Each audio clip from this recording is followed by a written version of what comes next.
Você já parou para pensar de onde vem o dinheiro do governo?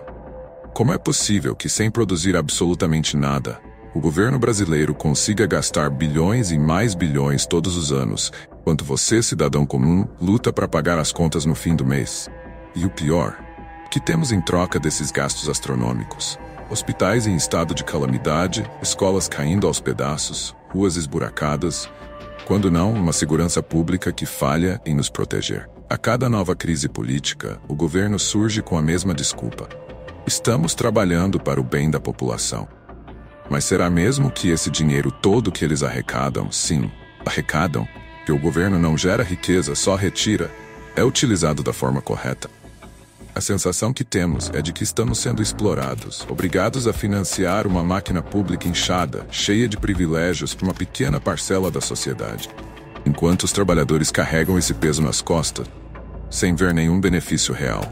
Neste vídeo, vamos explorar de onde vem o dinheiro do governo, como ele realmente gasta esses recursos, e por que você, que trabalha todos os dias para pagar suas contas, acaba sendo o principal financiador dessa estrutura. Você está cansado de ver o seu dinheiro ser desperdiçado e de conviver com serviços públicos ineficazes? Fica até o final, porque a verdade que vamos expor aqui vai te deixar indignado.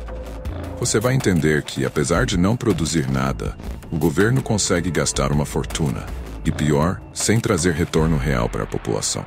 Prepare-se, porque o que vamos mostrar aqui é um retrato de como o sistema está estruturado para nos explorar, enquanto os verdadeiros responsáveis por fazer a roda girar ficam à margem, carregando o peso de uma máquina pública cada vez mais ineficiente e dispendiosa. E a pergunta que fica é: até quando vamos continuar aceitando essa situação? Você pode até pensar, mas o governo precisa de dinheiro para funcionar. E, em parte, isso é verdade. O problema é que no Brasil, a maneira como o governo administra as finanças públicas se tornou uma verdadeira aberração. São impostos e mais impostos que incidem sobre absolutamente tudo. E quando digo tudo, não estou exagerando. Desde o momento em que você acorda, começa a pagar imposto. A conta de luz, o café da manhã, o combustível para ir ao trabalho. Cada etapa do seu dia está repleta de tributos que, quando somados, representam uma verdadeira fortuna sendo tirada do seu bolso. Você já olhou a nota fiscal de uma compra qualquer no supermercado? Ali, discriminados, estão os impostos que você paga sem nem perceber. E acredite, essa conta só aumenta. Os impostos que deveriam ser revertidos em serviços públicos de qualidade parecem se transformar em fumaça. Porque a cada dia que passa, a sensação de abandono é maior. As filas nos hospitais são intermináveis, a educação pública está em colapso e a infraestrutura do país parece não sair do lugar. E sabe o que é mais revoltante? Nós somos obrigados a pagar por serviços privados para suprir as falhas do governo. Quem pode contratar um plano de saúde, colocar os filhos em uma escola particular e investir em segurança particular? Tudo isso que os serviços públicos simplesmente não funcionam. Mas não deveria ser assim. Esse dinheiro que gastamos, além dos impostos que já pagamos, deveria nos garantir esses direitos. O cidadão brasileiro vive uma contradição. Paga 2, 3, até 4 vezes pelo mesmo serviço. E ainda assim, recebe muito pouco em troca. Agora você deve estar se perguntando: como é que o governo arrecada tanto dinheiro, mas a situação continua tão crítica? A resposta é simples: má administração, corrupção e uma máquina pública que se alimenta de privilégios. Os escândalos de desvio de verba, superfaturamento e obras inacabadas são manchetes constantes nos noticiários. É como se houvesse um buraco negro onde todo esse dinheiro desaparece, enquanto nós continuamos pagando uma conta cada vez mais alta. Os impostos no Brasil não são baixos, pelo contrário, somos um dos países com a maior carga tributária do mundo. O que significa que o governo já tira uma parte significativa do que você ganha, sem contar os impostos indiretos que estão embutidos em tudo que consumimos. Mesmo assim, a qualidade dos serviços que recebemos está longe de justificar essa carga. Pelo contrário, vivemos uma realidade de precariedade, onde o básico não é garantido e o pouco que temos é ineficiente. E como o governo se justifica? A desculpa de sempre é a falta de recursos. Mas como pode faltar dinheiro em um país que arrecada tanto? O que acontece, na verdade, é que o dinheiro não é bem administrado. Gasta-se mal, gasta-se muito e principalmente gasta-se com o que não deveria. o inchaço da máquina pública, os salários exorbitantes para políticos, as regalias para os altos cargos. Enquanto isso, o trabalhador comum mal consegue fechar as contas no fim do mês. E mesmo assim, somos nós que sustentamos todo esse sistema. Cidadão que paga a conta, a resposta é simples. O governo não cria nada. Quem sustenta essa máquina gigantesca é você. Sim, você, que paga impostos altíssimos em absolutamente tudo que consome. Desde o feijão no supermercado até o carro que você sonha em comprar. Sabe qual a pior parte?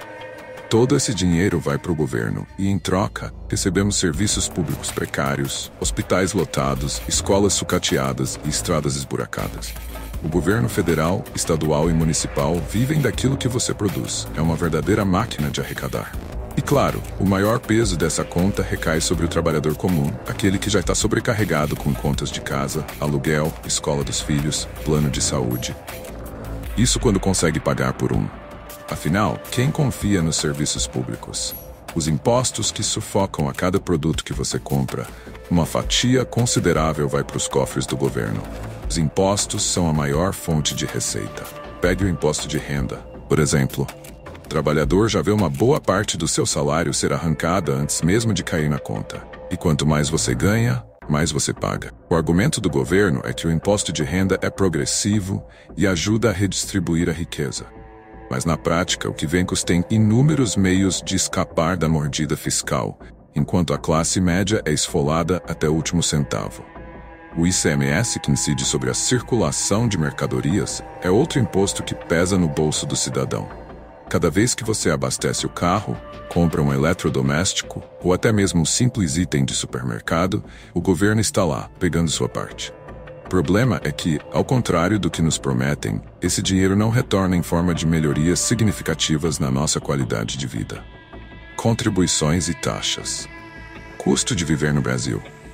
Além dos impostos, temos as contribuições. É revoltante pensar que, além de tudo que já pagamos em impostos, ainda somos forçados a arcar com contribuições, que na teoria deveriam financiar áreas como a saúde e a previdência social. Mas, olhe para os hospitais públicos. Olhe para a condição dos aposentados que, após uma vida inteira de trabalho, recebem uma miséria. Onde foi parar todo o dinheiro das contribuições? Essa é a pergunta que muitos se fazem enquanto esperam meses por uma consulta no SUS. As taxas são mais um peso nos ombros do cidadão. Precisa de um serviço público? Prepare-se para pagar uma taxa. Precisa abrir uma empresa? Outra taxa. Precisa tirar um documento como um passaporte? Sim, mais uma taxa. E o que recebemos em troca? Processos burocráticos, ineficiência e descaso. O governo se endivida e quem paga somos nós. Quando o governo não consegue arrecadar o suficiente para cobrir seus gastos, ele emite títulos públicos. Na prática, é como se o governo estivesse pedindo dinheiro emprestado. Mas adivinhe quem vai pagar essa dívida no futuro? Nós. O cidadão comum acaba pagando a conta por meio de mais impostos, ou pior ainda, sofrendo com a inflação gerada pelo descontrole fiscal. É uma bola de neve. O governo continua gastando mais do que arrecada, endivida, e essa dívida acaba caindo nas nossas costas. Enquanto isso, serviços públicos só pioram.